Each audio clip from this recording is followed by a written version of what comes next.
Hello and welcome to the second to last instalment of looking at the Fearshid system.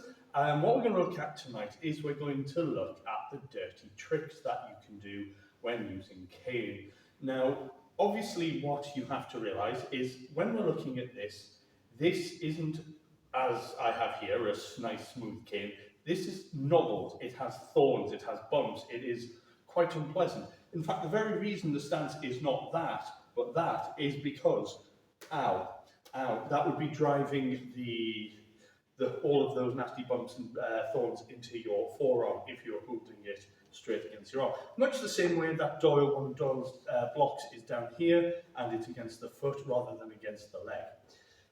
But speaking of Doyle, one of the things we're going to look at is, if you've watched Duncan's series on the Doyle style Shillelagh, you'll notice that there's a lot of tricks. Now, if I was fighting someone in Doyle, there's no reason why I can't do any of the tricks. So if an attack comes out to this side, I can parry, great. But as it starts to come back, I can still come round. Now, anyone who has watched the lessons on Doyle will recognise the face stapler, where I can drive this with the back of my hand into his face. There's nothing to stop me doing that. Or, alternatively, I can come down into the hug. Equally, if an attack comes up high, I can catch it and I can still drive it down to give myself some range. So all of the things that are available through Doyle, sometimes with a little bit of work, would be available through Fearshid as well. And the only ones that would really have some issue are situations where you're fighting someone who is holding the cane one-handed, and what I may have to do there is, if I'm trying to do a hook here, well, all he has to do there is drop it and I'm pulling it away. So there are situations where I might actually not want to use it in the traditional style, but if I'm up against someone with the guard, what I might do is instead come up and push forward, or I might hook and pull it into my body and pull it round. So rather than catch it there, I might have to use my own wrist to pull. There are variations on it. There are variations. With Doyle, if you're using any of the Doyle ones, you just have to be a little bit more careful. But that doesn't mean that the system itself doesn't have its own dirty tricks. For example, if we're fighting and an attack comes in, I can catch the attack, and one of the reasons that we have here is because we can do things such as if you're familiar with which sword will play, there's what's known as the Turkish disarm. I can come over, strike. And if that comes into this side, I can come across again. Now you might want to be a little bit more careful that you don't catch the Shillelagh on your forearm as you're going over, because knobbly bit. But equally, there are tricks you can do. One of the things you might want to look at is, if an attack comes in, just because I'm using my cane, just because I've got doesn't mean I don't have my fist ready. So if an attack comes in for this side, great, I can catch it here, all good, but I have this fist.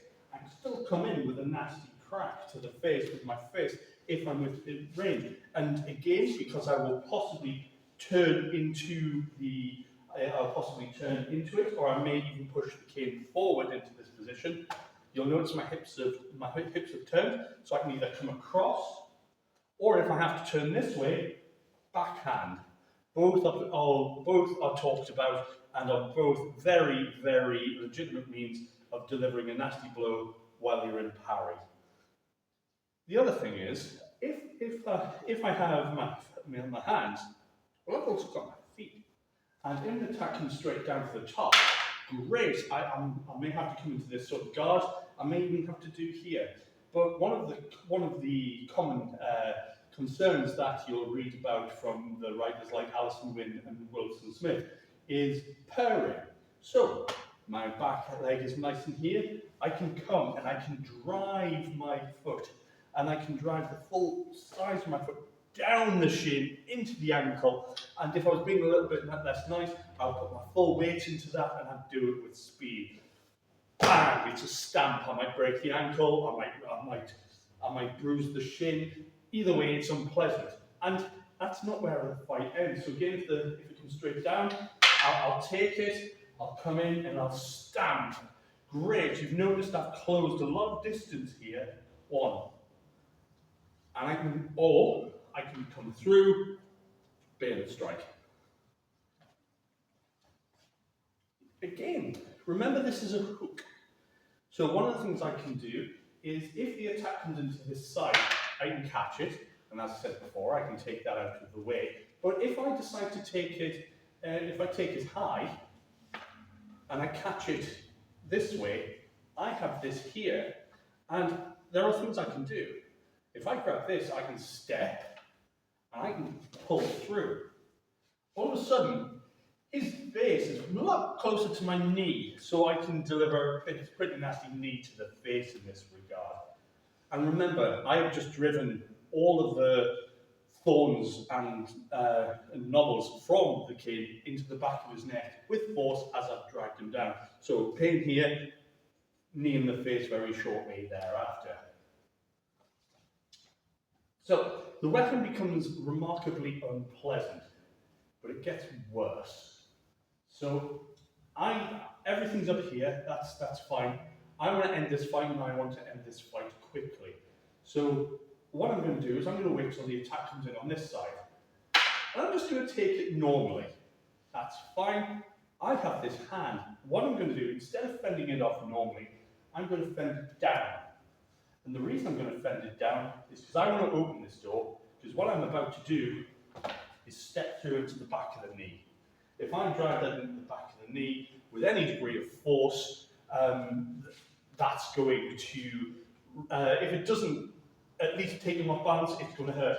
And if he's still standing, I am going to use this like a saw, and I'm going to drive this either that way, to drive the thorns and knobbles through his knee, the back of his knee, or I'm going to pull it like a rip cord and do the same faster, but bringing me back up to this position. Fist, foot, knobbles, hook, when I'm done. So, if an attack were to come into this side, I can take it. I can hook over, as discussed, or if my hand is still here, so I might want to open the door again. So what I'm going to do is knock it out of the way. Now, you'll notice that if I'm holding this correctly, and I'm not at the moment, I'm doing it for demonstration, this should just about cover my forearm.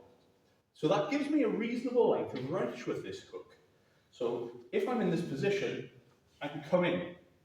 And if you remember, you unspool into the attack.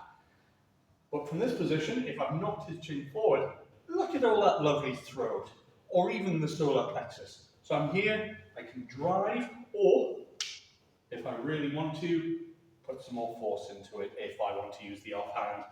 However, that would mean getting the hand back quickly, but that's not impossible. So if the attack comes in, I carry across, I drive across, my hand is already there, I can come in, or I can flick up, then drive in.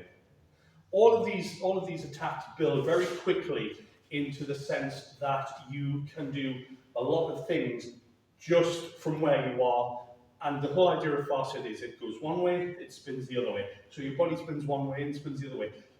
Whereas a lot of the attacks we've been doing today have been lateral, the concept is still the same. You make one attack, which moves your hands, which means you do another attack based on the positioning of your hands. So you can actually do everything in very short succession as long as you have built up the potential for kinetic energy. Now we're going to look at putting all of this together next week. Thank you very much and see you then.